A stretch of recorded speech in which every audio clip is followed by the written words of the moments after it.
Okay, so now we are all ready to start, and I'm going to turn it over to Robert Yaves with transportation, and we'll have the staff and consultants introduce themselves as they present. Thank you, Shauna. First up, let me start by thanking you all for your time today. It's early in the morning, it's Saturday, it's the weekend. My name is Robert Yaves with Engineering and Transportation Department in the city of Tempe. I'm the principal planner in charge of the Transportation Planning Group and the acting project manager for this project. I'm joined today by Marilyn DeRosa, Director of Engineering and Transportation Department for the city, and the consulting team, Shannon Scutari, Public Participation Consultant, Jim Townsend, Lead Consultant for TDM and TMA, Transportation Demand Management and Transportation Management Association, and Sasha Jovanovic for the Mobility Hubs. Although there are two projects, these projects are interrelated that it's better to present them together. It will be apparent as we proceed with the presentation.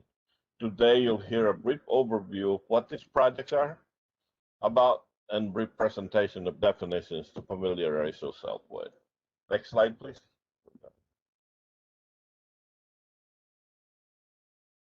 Can I do it? Thank you.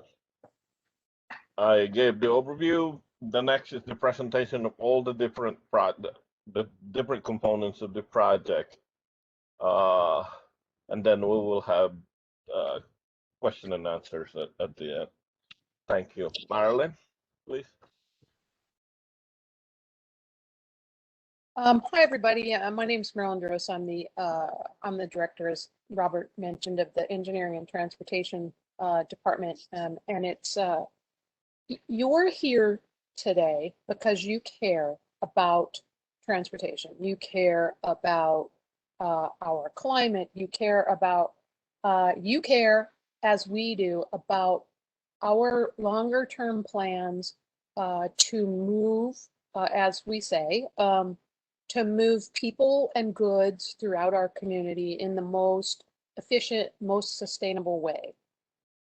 And to, as best we can, single occupancy vehicles have a role to play, clearly, and we each own one. And there are times when they are important, but there are other times when using other modes of transportation and using mass transit, those are perfectly appropriate and actually would be more enjoyable and more sustainable. So we're trying to create a community here and have this extend to the region where folks have options. The council has set a couple of priorities that we're working under. Quality of life is one. Robert has a ambitious goal for a 20-minute city where folks can use other modes of transportation other than their personal vehicle to meet all their basic daily needs. And this effort, this transportation demand management, and our attempts to potentially form an agency or an association, as well as creating the mobility hubs to support that effort, are super important.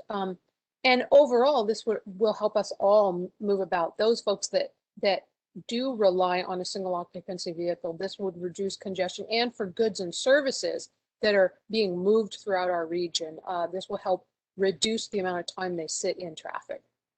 And then overall, and the council also has, of course, their priority for sustainable growth, which this supports. So it's really a collaboration across a number of disciplines, and we're really excited about it.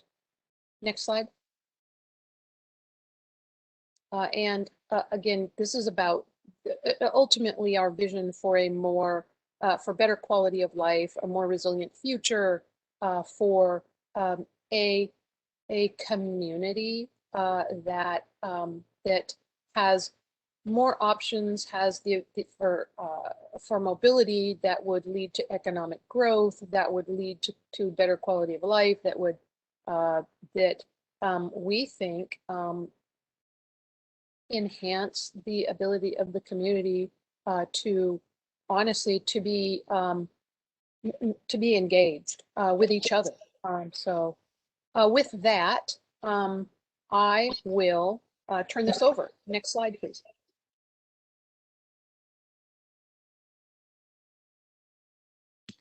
Thank you, Marilyn. Good morning, everybody. As Robert mentioned, my name is Shannon Scutari, and I am working with all levels of the city of Tempe, as well as with the community, to connect them to really these two very important projects, the Transportation Demand Management and the Transportation Management Association Plan, as well as the Mobility Hubs Plan. Next slide, please. So what does this really mean for us as we discuss this on this public meeting this morning? Well, it really means that Tempe has done an exceptional job creating the right type of choices and multimodal infrastructure throughout the city and connecting to the region in ways that really move people out of their cars and into options, more high capacity options like buses and light rail, as well as pedestrian options, walking, biking, really the major commitment on sustainability to reduce the heat island effect. This takes that to the next level. This really, Marilyn was mentioning, helps to further that culture change and give people, choice riders, as well as people that really are also needing to connect to the system through transit, the option to have a more efficient, effective, reliable, and convenient connection to the system that the city of Tempe has already invested a lot of resources in to create. It's also an opportunity for taking the level of public and private collaboration on transportation and mobility to the next level by working with employers and how are they incentivizing their employees to actually connect into this world-class system, as well as how are those incentives connecting really into the residents that live in and choose to work in the city of Tempe or choose to work outside of the city of Tempe, but really do not want to be car dependent. They want their choices to be more convenient and more accessible. And those management associations are also really an opportunity for Tempe to lead the way so that Tempe can be an example of how to be best in class for the rest of the region and take some of these examples and best practices from other places around the country, adopt them and mold them so they work best for the employers and the employees and the residents in the city of Tempe, as well as be able to work with the rest of the region on these best practices. And you'll hear some exciting things about how making these options more convenient to the rider and to the residents, employees, really is about making sure that there's multiple options to connect to the system, that there's technology, that there's also mobility hubs, and that those things are truly more convenient and changing the culture so people choose the system that Tempe has created instead of one person in one car. So to give us more specific information, I'm going to hand it over to Jim Townsend with Wilson and Company, and he'll give you an overview on the Transportation Demand Management, Transportation Management Association piece of this project. Great, thanks, Shannon. Good morning. If we can go ahead and just go to the next slide. Transportation demand management, as Shannon was alluding to, is really trying to use different strategies to improve the efficiency and effectiveness of the overall transportation system. It's really also the policies that are in place to focus the efforts on balancing that transportation and land use, those transportation and land use components. And what comes out of that is reduced travel demand. It provides those travel choices, being able to walk, bike, take transit, and so on, carpool, for some areas using scooters, and so on. And what that does is it results in a healthier community. It also increases safety for all. When you have true accommodation for all modes, that level of safety increases. And with more people using different modes of travel, it improves the air quality and enhances economic conditions. People are attracted to choices, having choices. And in terms of the employment base, it does help in recruitment and retention of employers attracting employees to their businesses. Next slide. And so some examples in the next few slides are really examples of infrastructure-based transportation demand management strategies. Of course, you have public transportation. That's a primary strategy. And the next slide. On the bicycle side of things, it's not only just the bike lanes, but it's the accommodation of bikes in terms of parking, locking, being able to lock up your bike, repair shops, showers, and so on. It's all those different support facilities that make it truly viable as a transportation mode. The next slide.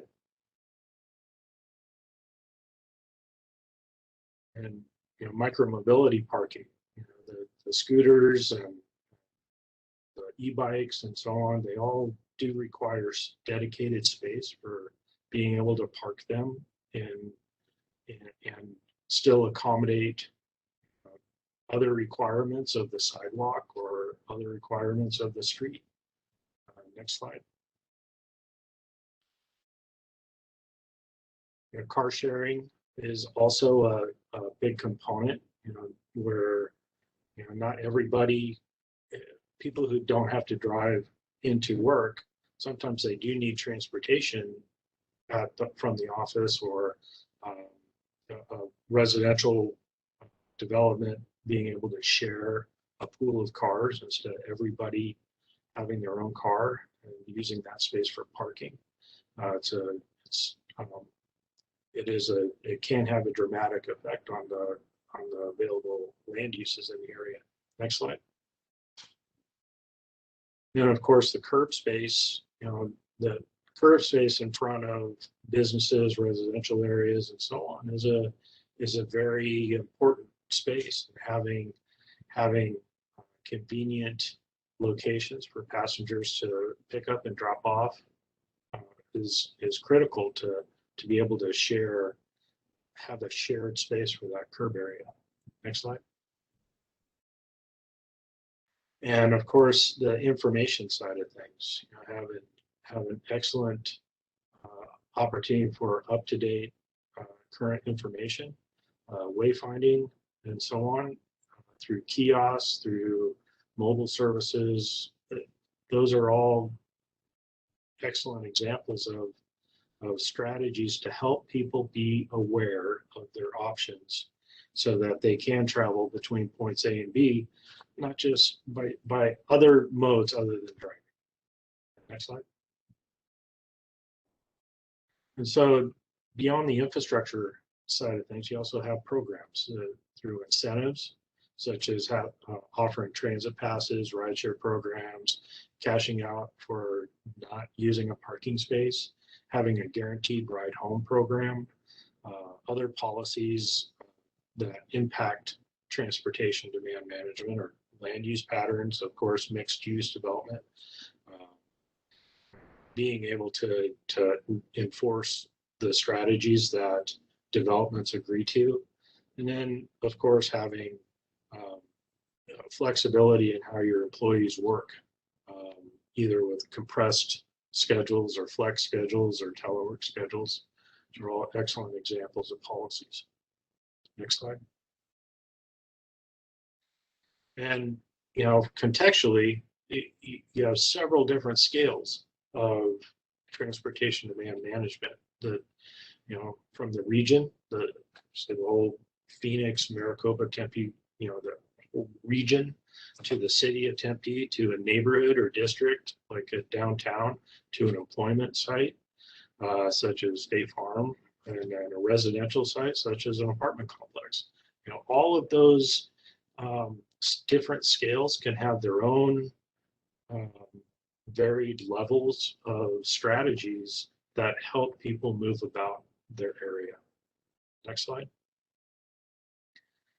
And the impact that transportation demand management has on the system is, a focus on reducing vehicle miles of travel, reducing how many vehicles are on the roadway. And the examples on the right show anywhere from a very low level, 1, 2%, up to 15 to 20%. And that's based on national statistics of change after strategies have been implemented. Next slide. And so, transportation demand management is all about shifting priority away from driving alone. And when you have the infrastructure in place and the residents and employers are working together to foster this environment to improve travel options, and the education is out there so that people know where to go, on how to get information about traveling from home to work or home to the store, or from the store to the gym or whatever. When people have that information, that's when great things can happen. That gets us into the Transportation Management Association. So that in itself is a strategy that's focused on really organizing those strategies and getting that information out there. If you go to the next slide. It provides the TMA, or Transportation Management Association, is an organization that provides a framework of supporting those programs and services for the individuals that live or work in an area that are subscribed to this service. And in some cases, there's a program that's paid by employers, or paid by the city, or paid by residential complexes. It could be citywide. It could be focused on those that are just paying into the program. But what this result is a resource for individuals to better understand what their options are. And it's somebody or a group that is focused on helping make sure those strategies are working the best for you. Next slide. And so this is a website, A Better City, the Boston TMA. And you can kind of see just from their web page, how they have information out there just about travel demand, different publications, the benefits of news and events that are going on in the region. They have maps and so on, bus schedules, different policies or advocates for helping the region advance policies and for transportation demand management. And what this is a centralized voice for those that care about this and really help facilitate change. Next slide. So the TMA has this executive committee, it has a board of directors. In this case, you can see there's a lot of board members, and there's 12 or 15 different executive committee members that direct the TMA activities. Next slide. This is a brochure that went out from that TMA to help just communicate some of the things that they are focused on. So again, how to engage, what's going on, and what's important to the TMA is typically what's important to the members and the region, and what everybody's trying to invest in and further as part of the program. Next slide. So at this point, I'll turn it over to Sasha and he'll go over the mobility hubs. Thanks, Jim. My name is Sashi Jovanovic. I'm with CR Associates, a transportation planner. We are the consulting firm working on this project with the city of Tempe. Next slide, please. The city of Tempe, through this study, is looking toward the implementation of mobility hubs as one of many transportation demand management measures to help the city as it plans for its anticipated population growth. They also complement a wider Tempe policy strategy, the 20-minute cities, to improve mobility, access, and reduce transportation costs for its citizens, and also climate action policy goals, which aim to reduce greenhouse gas emissions per capita. Now, mobility hubs are places which combine the resources of multiple modes of transportation together in one physical location, designed to help reduce the need for vehicle ownership and single occupancy driving trips. They accomplish this by improving the comfort and ease of using non-driving modes of transportation, of addressing the first mile, last mile access problem, and also by providing amenities which would otherwise be fulfilled by a vehicle. This photo in the lower right is the Tempe Transportation Center, which today already has many of the components of a mobility hub. Next slide, please.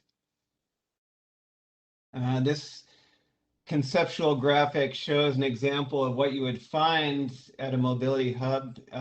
Many of the physical examples of TDM that Jim has already presented. On a continuum, this abstract example would be an example of a mobility hub that has nearly all of those amenities. And in reality, they vary quite a bit in the size and selection. Mobility hubs can facilitate single mode trips, especially when a mobility hub is near an origin or destination, but they also facilitate a transfer between modes, especially when public transportation is involved. And also they can offer amenities that eliminate the need for a trip altogether. And that's kind of what's going on in this graphic. And for any attendees here today who might have been at the Transportation Commission meeting earlier this week, there were some fair critiques that were expressed about this graphic during that meeting, and hopefully during the Q&A we can dive deeper into that and have a dialogue about it. It was a little difficult being a single docket item on that to go too deeply into that, but I heard some things in there that I think are worth discussing from that past meeting. Next slide, please. So the built environment in which mobility hubs are sited also play a role in their utility. Mobility hubs maximize their potential when they're situated in areas which are already well suited for not driving. These areas are often places with good public transportation access, where there are also abundant destinations within walking and bicycling distance already, and also where perhaps driving and vehicle ownership are cumbersome due to parking costs or difficulties or traffic congestion. This project has identified 5 settings where the city wants to target the implementation of mobility hubs, and they include these 5 sites, which, next slide, please. The first of those sites would be major destinations. These would be places where perhaps getting around by car, driving and parking can be difficult, such as the downtown environments and the nearby environs within Tempe. That would also include places like Arizona State University and other types of large campus or complex settings like the office complexes that are along Tempe Town Lake. Next slide, please. So then another setting the city really wants to target are neighborhood parks. Once you get outside of the denser parts of the city, the urban characteristics shift a lot more towards single-family residential, and many of Tempe's neighborhoods and I guess 1 square mile sort of residential areas that are divided up by the major road system have a park or two within the center of those square mile areas, and so these are good kind of centrally located candidate locations to serve that type of environment. Next slide, please. And then another setting that we want to look at are park and rides. These are locations next to transit. They could also be adjacent to destinations or developments too. So they're also serving more than just park and ride users in some instances. But one reason these are good is often the city already has a relationship with these sites, and there's a lot of space to work with within these sites because many of them are just parking lots. Next slide.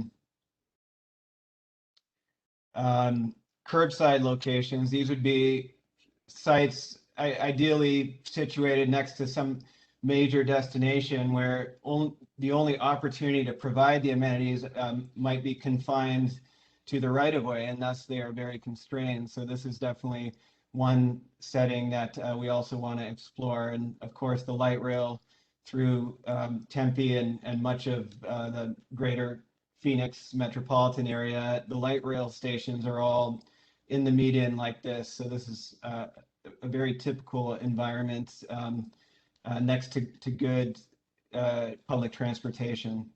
Next slide. And then finally, private developments. These would be on-site amenities at residential complexes and office buildings. And these are basically manifestations of the TDM amenities and the physical TDM amenities, many of which that Jim was presenting on earlier. So these would be the all the context. Next slide. So with that, I will pass it back to, is it Shannon or Robert? I can't remember who is going to speak to these.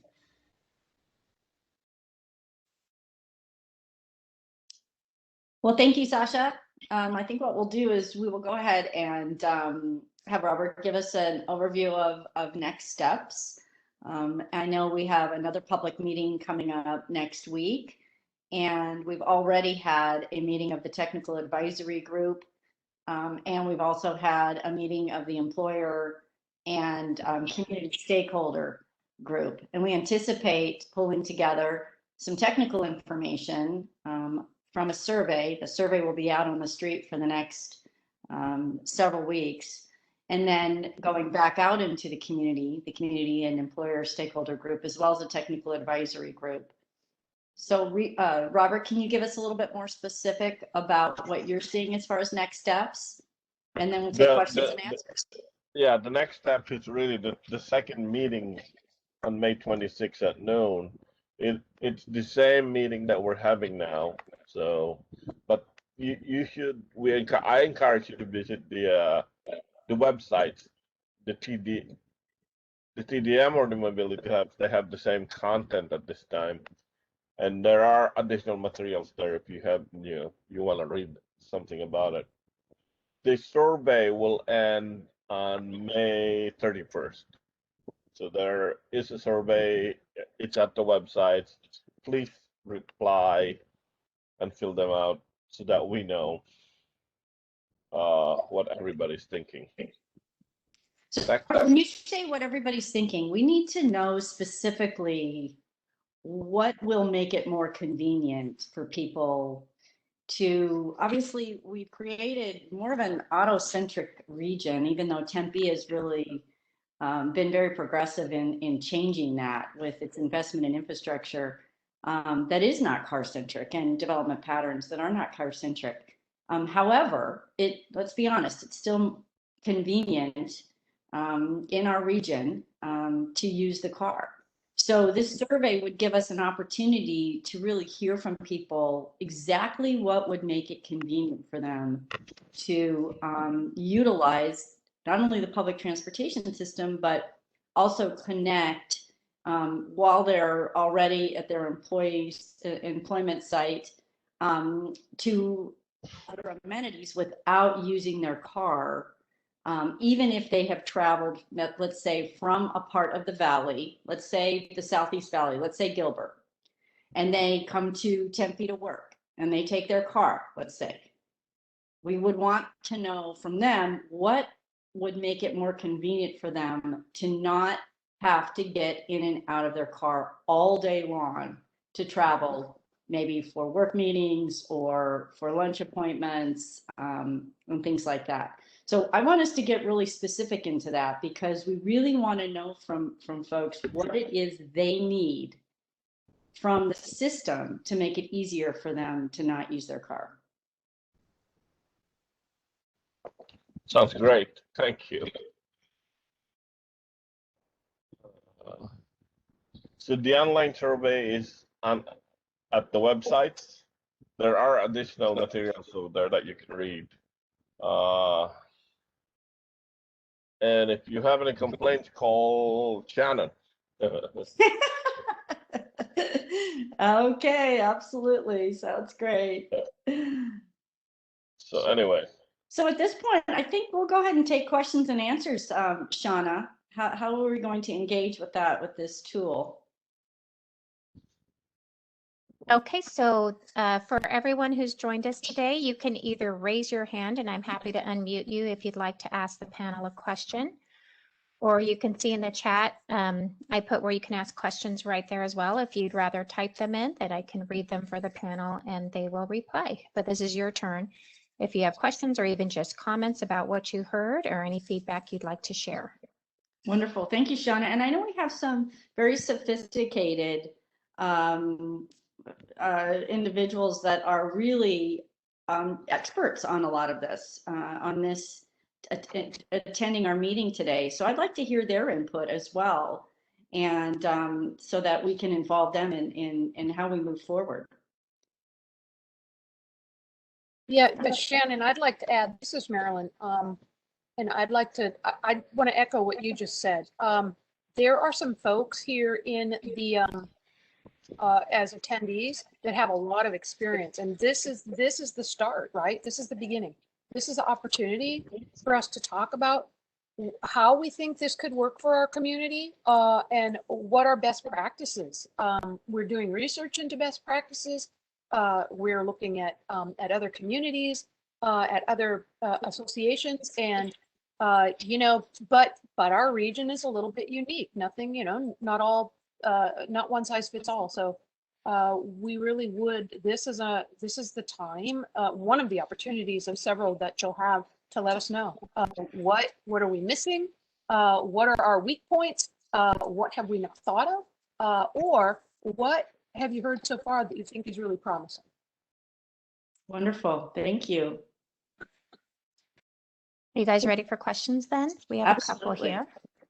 So the first one asks, the employees of State Farm Complex have long complained of congestion issues, 40 minutes to get out of the complex. What are the context-specific solutions there? Wonderful. That's an excellent question. I'm actually going to hand that over to Jim and Robert. And then I think, do we have Jill on here as well today?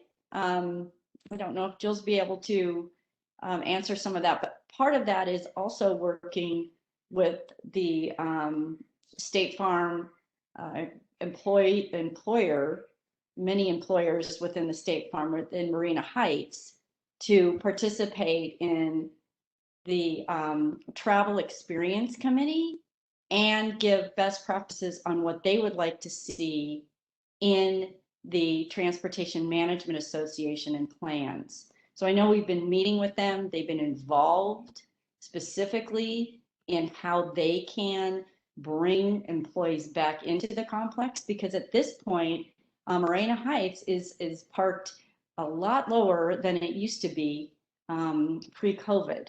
So some of those things, I think we'll have a discussion now, Jim and Robert and Marilyn, because those are in the works right now, working specifically, not just with State Farm, but other companies that are part of Marina Heights. Yeah, and if I could say before the guys talk, is that right there, this again is a collaboration. There's some traffic engineering solutions that we've implemented. But fundamentally, what's the problem, right? The problem is we got a lot of folks in single occupancy vehicles wanting to travel at the same time. And so there's a number of potential solutions, and traffic engineering is certainly one of them. Infrastructure, we made some changes to infrastructure, which we think will help. But but TDM is super important, right? Some of those techniques, and Jill could talk about that, and Robert. So I'll let Jill, why don't you pop in? Good morning, this is Jill with Economic Development. Hear me? Yes. Great. So thank you, Shannon. Thank you, Marilyn. Yes, we've been working with a variety of employers over the last years, talking about a variety of strategies that might help, with recruitment, retention, as Jim said, of employees, and make the travel experience and commute experience better for everyone, and encourage people to use alternate modes. That's, again, the importance of where we're at today, of creating this plan and working with those businesses to provide solutions, as Marilyn said, to make that experience better. So I guess what I would also add is that getting input from the community, getting input from experts in our group, all of that will lead to a plan that will yield some solutions that will make that experience better and help us retain and recruit employees, and just make it better for everyone, whether it's visitors or it's employees or it's residents. So I guess that's just kind of where I'd like to start. And the question about State Farm in particular, I'll say that, yes, they're part of that travel experience committee, but so are a variety of about 25 other employers that are some of our larger employers across the city, and some of the property management companies and property owners as well are part of that conversation. So know that we're all working together on that. And this is kind of the next logical step, this study, to help us all better define some of those solutions and what will happen moving forward to address them. So Jill, can you just give us a little before and after picture too, because things are very different. That question was very relevant for really what we were seeing in 2019 and prior to 2019. Things have changed drastically in the last year. They have. Thank you, Shannon. So this is a moving target, but what we're hearing is that at this time we have about 20 to 30% occupancy of our parking garages in our downtown area in particular. So that's quite a drastic change, obviously, during this time. And then we're hearing that as the fall kicks in, and even for some, not until January of 2022, will they really start to bring a larger number of their employees back. And even when they do bring them back, many of them are talking about bringing them back at about 60% of what it was previously. So this remote working trend will become, a permanent trend for many. And it doesn't mean all their employees will be working remotely, but many of them will still. I was on a call with a variety of our employers last week, where a couple of the largest ones said that they're really going to give folks lots of options, and it's probably going to look more like a 3-day a week in the office schedule. And I'm hearing that from many, many employers, that about 3 days a week as we start to return will be the norm for many of their employees. So we're in an interesting time, but obviously that will be very positive towards addressing some of the congestion that we previously, all experienced pre-COVID. And just to that point, helping those employers and State Farm, large and then 50 and below, on the employee side, just helping over the next year and a half, helping them to coordinate schedules, create hybrid work plans. That in specific can actually yield a lot of transportation demand management performance. And those things, specifically working with them on how they bring those employees back, is really key. Thanks, Shannon. Okay, so we do have Councilmember QB wanted to share a few words, and then I do have a couple other questions to get to.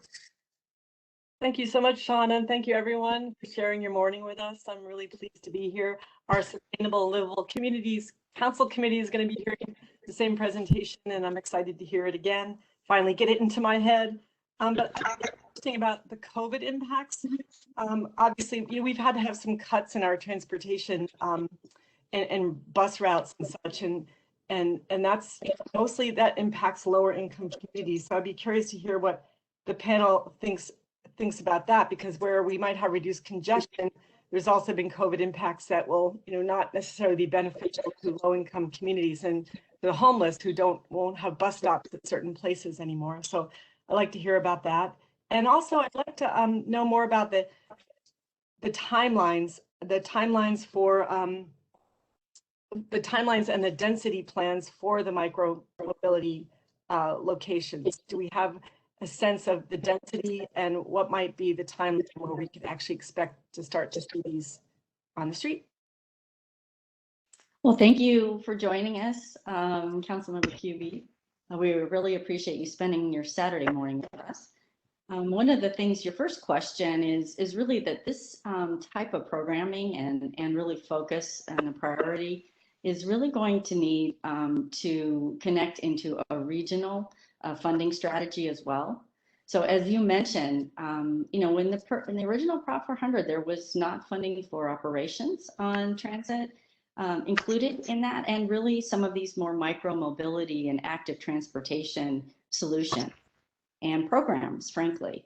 And so really one of the very first things that comes to my mind to answer your question is that there needs to be a broader funding strategy and a more robust funding strategy on these types of solutions. And they need to include some of potentially the operational conversation as well as the programming for these types of, the commitment to these types of management associations and transportation demand management, and really investing in public-private partnerships to create mobility hubs.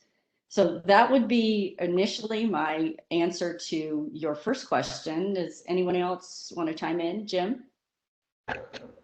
Yeah, the bus service reductions, so many regions are seeing that due to reduced ridership, reduced funding streams and so on. And hopefully some of those routes will come be funded at full capacity.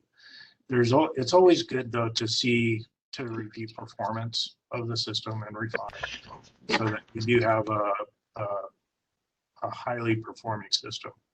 And I'm going to emphasize the word system, because the system, not only transit, but bike, ped, mobility hub, it's all a system, and they all work in concert with one another. If, for instance, if you just had bike racks at State Farm and you just had sidewalks around State Farm, then nobody has anywhere outside of the State Farm complex to go to park their bike or to walk on a sidewalk. And so, having that system of being able to park at a variety of places throughout the city, being able to walk safely along the roadway throughout the city, having lanes and bike accommodations throughout the city, having the bus stops throughout the city. That system, having that system in place is critical. And you know, the timing of implementation of all of this that's a lot of that's to be vetted out in this process. So what we're doing now is a lot of feasibility work, seeing what makes sense, seeing where there could be excitement and support. And you know, there has not been a determination on a TMA yet. That'll be determined in the future, but there's a lot of opportunity here to do a lot of great things in Tempe and the region, especially when there's regional funding behind it as well. Can I respond actually? Yeah. Of course. First, yeah, we as you are asking, we will come to your committee, your council committee, subcommittee, and present this if you so wish. The second one is we are actually the mobility hubs can be considered as the first and last mile connection to the transit system. We are going to look at certain demographics from number of cars per household, income levels, et cetera, and make sure that they have a fair share of all these other types of mobility devices. Sasha is actually doing an analysis at the moment of where we could place these devices so that everybody can have access to them. We're also, as part of the renewal of the private mobility hubs, they will also provide access as a part of the terms of having a mobility hub TDM at their facility. Did I miss something? I think No, and Robert, you know, the other thing really to point out as well is the Development Review Commission as well, and the connectivity to you know, the existing developments, not only the commercial but also the residential, and then how there's some best practices that are already being utilized, really in partnership with ASU and folding some of these metrics and some of these requirements into development agreements as well. And a lot of that, you know, we already have had, Councilmember Cubey, we've already had a private development that has offered to actually host and create the first private mobility hub.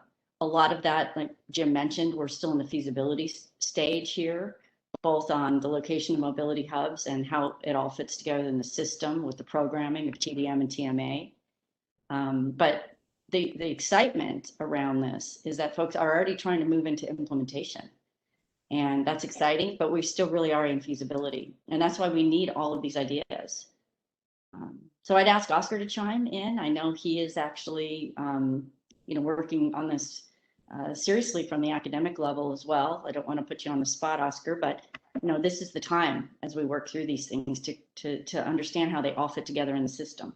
And a big part of that is also, you know, what's so wonderful about working with Tempe is that there really aren't a lot of silos. You know, the coordination between the Sustainability Commission and the Development Review Commission and our team is really, it's really multifaceted with economic development, and really almost, you know, I mean, a good half a dozen plus different departments within the city are part of this strategy.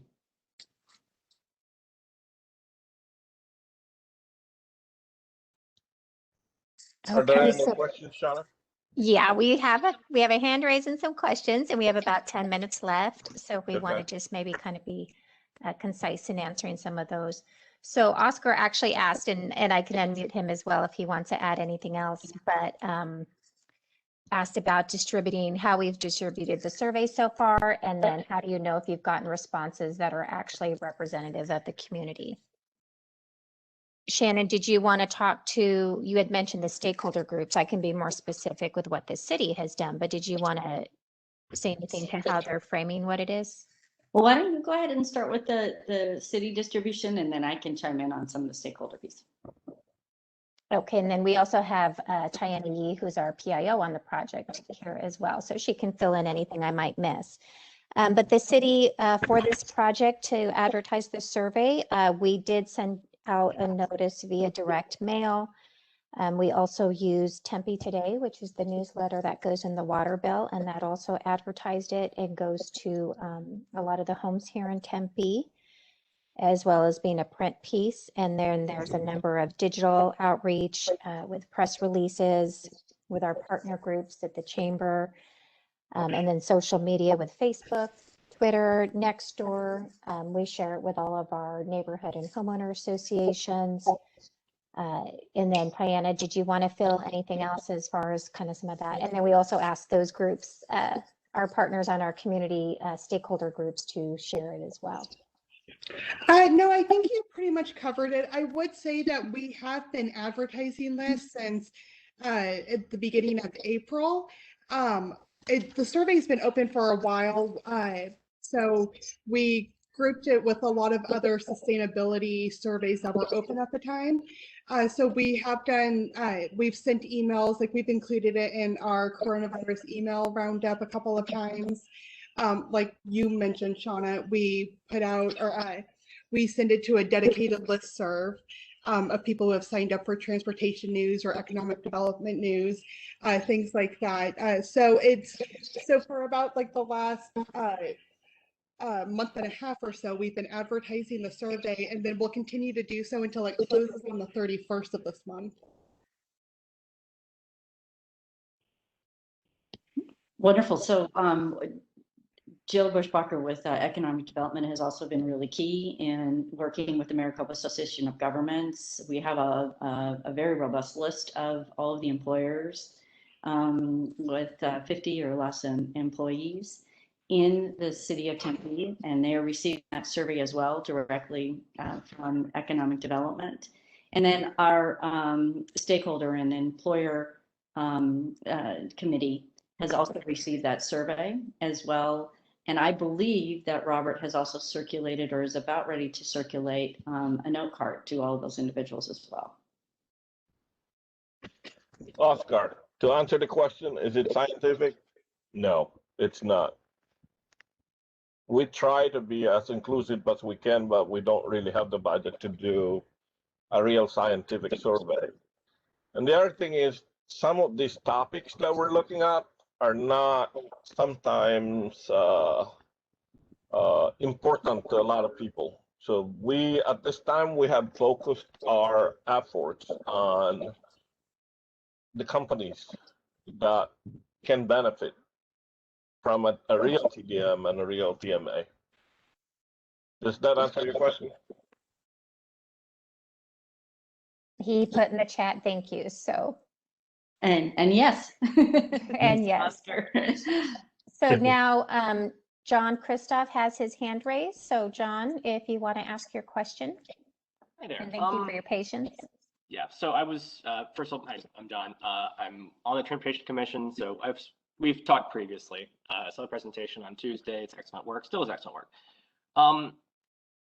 You know, I raised some concerns at the meeting about, you know, the direction of focus that this project is going for, specifically relating to like a mobility hub that is meant to draw single occupancy vehicle modes like ride hailing and Uber Eats and other delivery services to transit oriented places is not going to serve the needs of single occupancy vehicle users or transit riders.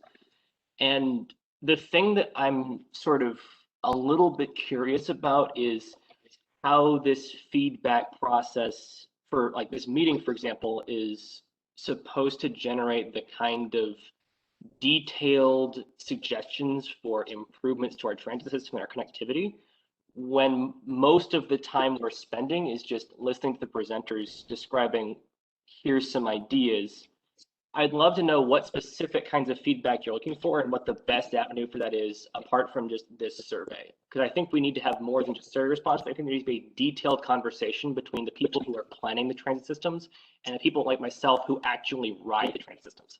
Contrary to the assertion made at the very beginning, not all of us own cars.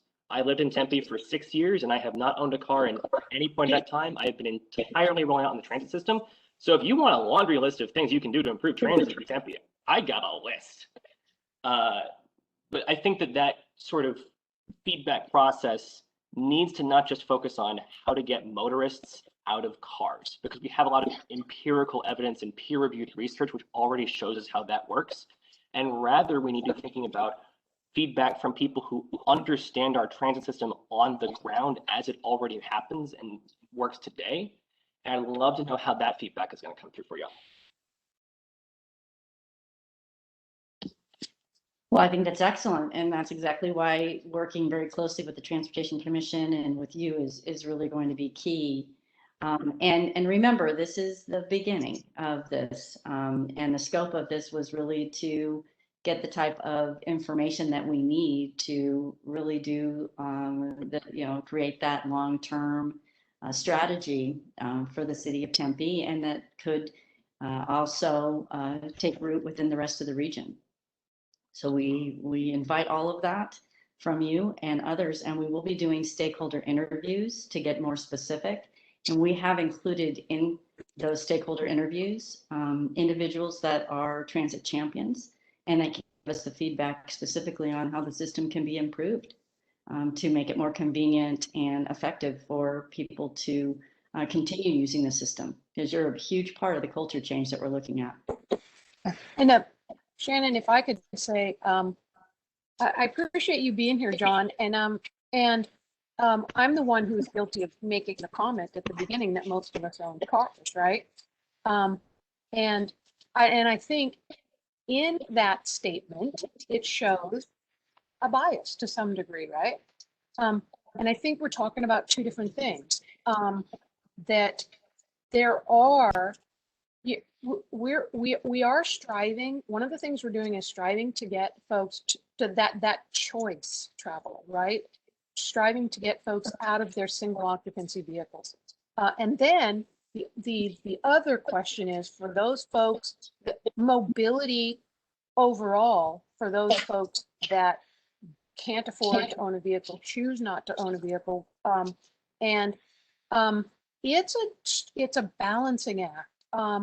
And so I think sometimes, John, when you hear us, and it sounds like we're focusing more on that choice travel, the individual that does own a vehicle and trying to get them out of it, I think it's because we're trying to balance those two things.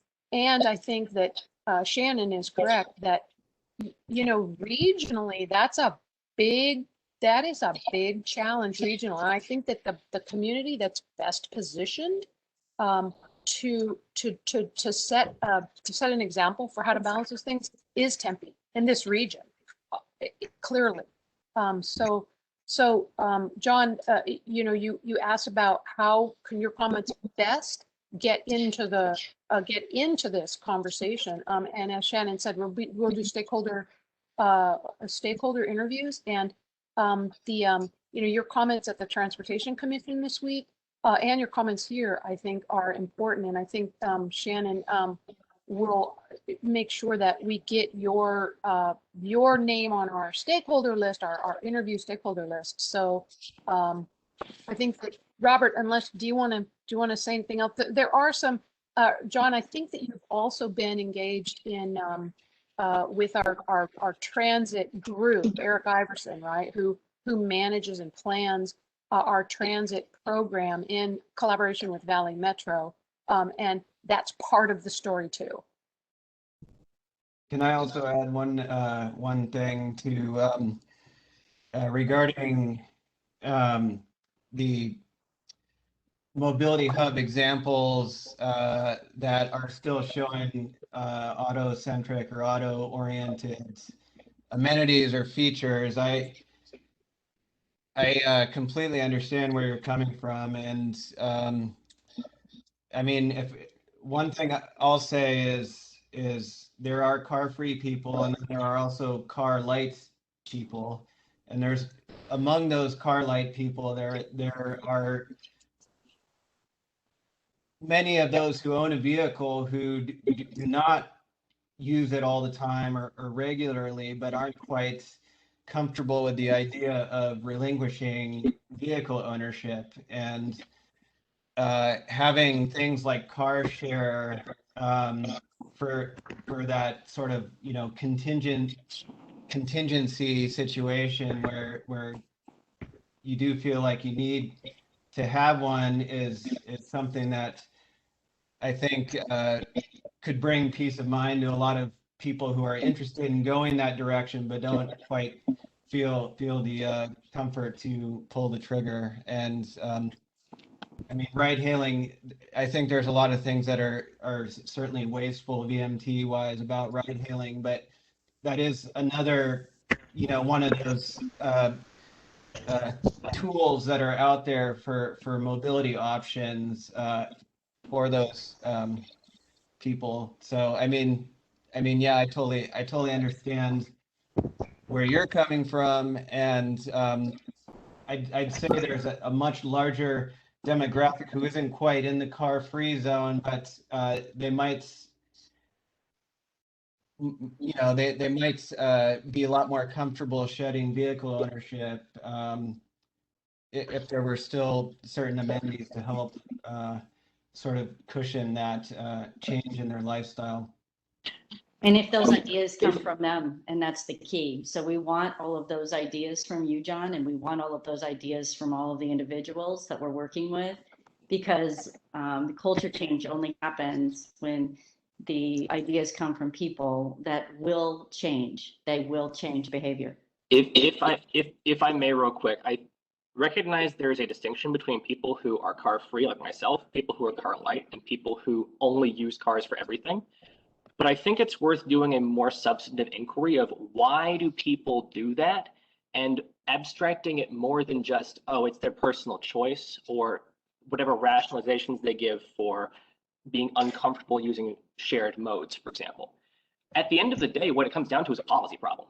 Like the city, along with pretty much every municipality in the United States and every level of government in the United States, spends way more money on single occupancy vehicle roads than it does on its transit systems and other shared modes. And as a direct result of that spending imbalance, there is a use imbalance. So from where I stand, it doesn't seem to me like the problem is people choosing to do what rationally makes sense given the incentives provided by the state. The problem is the state providing the wrong incentives. And at that point, the problem becomes less of what will convince the public to do things that will make the state change its course, but rather what policy choices can we change to specifically change people's behavior. And at that point, you start looking at things like parking minimums, like speed limits, like zoning codes. And those are things that, despite all of the high rhetoric about how great Tempe is for being car-free and sustainable, we've really dropped the ball on. So my main criticism of this process is I'd like to see more effort from the people making policy in our municipality, specifically trying to address that policy gap, rather than leaving it to folks like myself to lead the charge by making choices that are explicitly against my rational self-interest.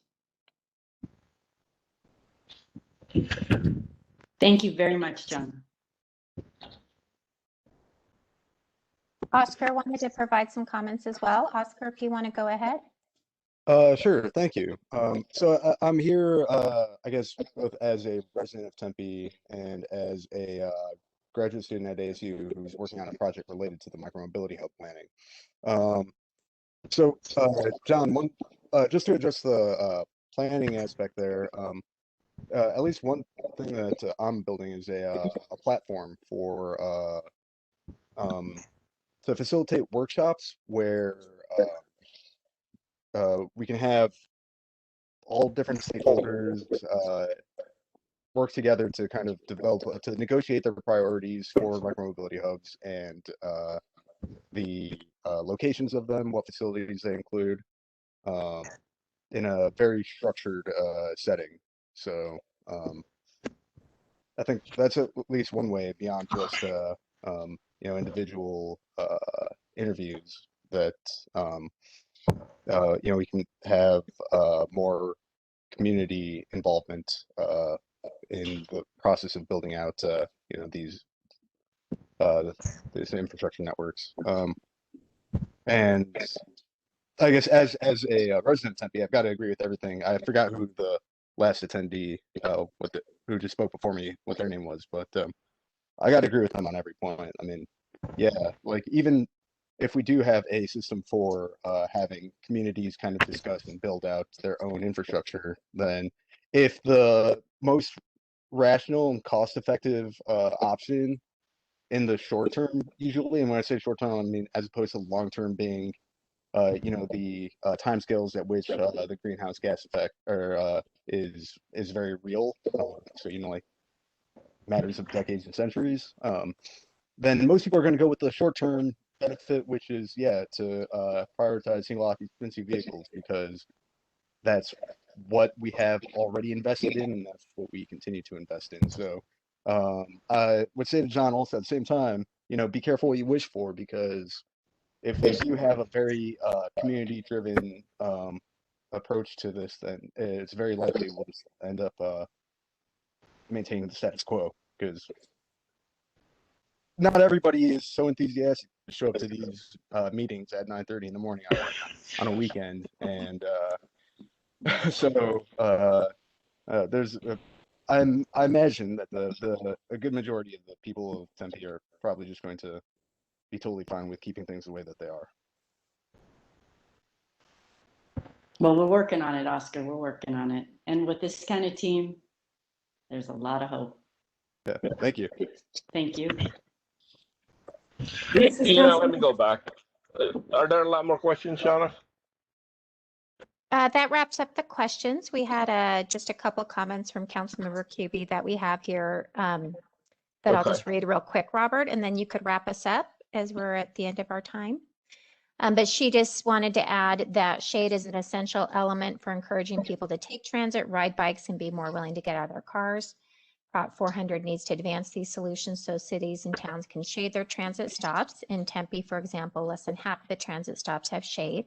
And then related to outreach, she's going to share with us New America Project's mapping of areas that are housing insecure related to those without cars for some more targeted outreach. And then Robert, if you want to wrap us up, then we're all good.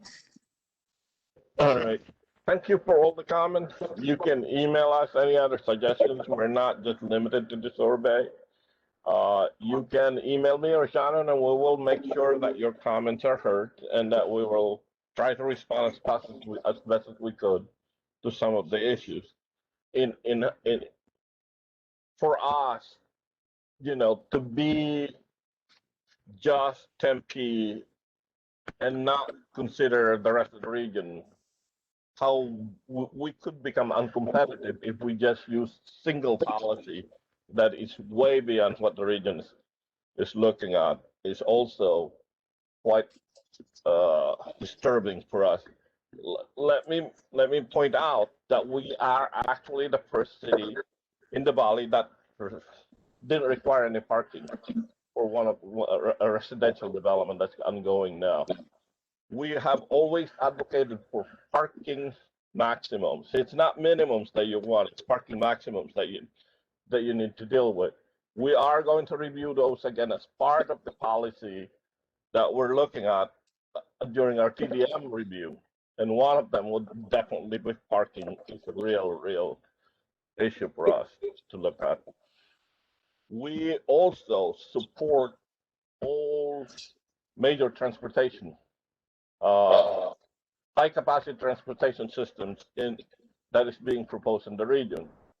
When I first started here, we were the first ones on the light rail transit. We're on the bandwagon for the light rail transit. We were considered, I guess, to be the leaders in that one, in getting it approved and built. So it's not, we need to make sure that we can remain competitive as part of the region now. economic system. But, you know, we are also pushing for BRT, additional streetcar system in the city, which are more high capacity than what we got now. Thank you. Thank you, Shauna. Thank you, everybody, very much. And thank you again, everyone, for joining us.